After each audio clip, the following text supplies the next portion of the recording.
आदाब, नमस्कार दोस्तों। मैं हूं आपका केडी खान और आज मैं आपके सामने लेकर आया हूं कुछ इंग्लिश की छोटी छोटी टर्म्स और फ्रेजेस, जिनमें से 3 लैटिन भाषा की हैं जो इंग्लिश में यूज़ की जाती हैं और एक इंग्लिश भाषा की एब्रीविएशन है, जिसमें मैं नंबर 1 पे चर्चा करूंगा ईटीसी।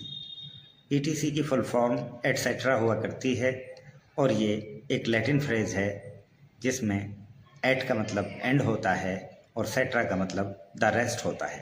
अगर हिंदी और उर्दू की बात करें तो इनको आदि आदि और वगैरह वगैरह कहते हैं। दोस्तों, जिस तरह से उर्दू और हिंदी में आदि आदि और वगैरह वगैरह 2 बार कहने का चलन है, इस तरह का चलन इंग्लिश में नहीं हुआ करता है। ईटीसी को एक ही बार यूज़ किया जाता है, 2 बार ईटीसी नहीं कहा जाता। दूसरे नंबर पर मैं जिक्र करूंगा आईई का। आपने आईई को बहुत बार इंग्लिश में यूज़ होते हुए देखा होगा।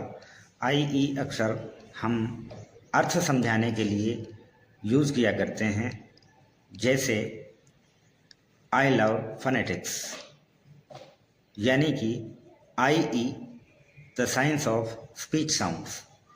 इसलिए इसका मतलब हिंदी में अर्थात होता है, उर्दू में यानी कि होता है और इंग्लिश में दैट इज़ हुआ करता है। ये भी एक लैटिन फ्रेज है और इड ईस्ट की शॉर्ट फॉर्म आईई हुआ करती है, जिसे अर्थात यानी कि और दैट इज़ कहा जाता है।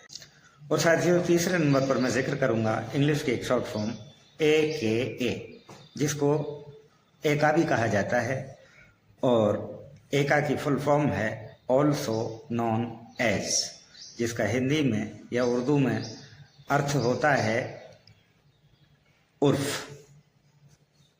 उर्फ वहाँ यूज़ होता है जहाँ एक वस्तु या एक ही व्यक्ति को 2 नामों से पुकारा जाता हो, जैसे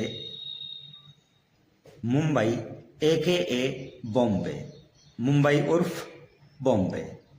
कुतुबुद्दीन खान उर्फ केडी खान, कुतुबुद्दीन खान एका केडी खान। इस तरह से AKA एज नॉन एज हुआ करता है। और चौथे नंबर पर मैं जिक्र करूंगा ईजी का। ईजी का मतलब होता है एग्जाम्पली ग्रेशिया। एग्जाम्पली का मतलब एग्जाम्पल होता है और ग्रेशिया का मतलब फॉर होता है, यानी कि फॉर एग्जाम्पल, हिंदी में जैसे हम उदाहरण के तौर पर कहते हैं।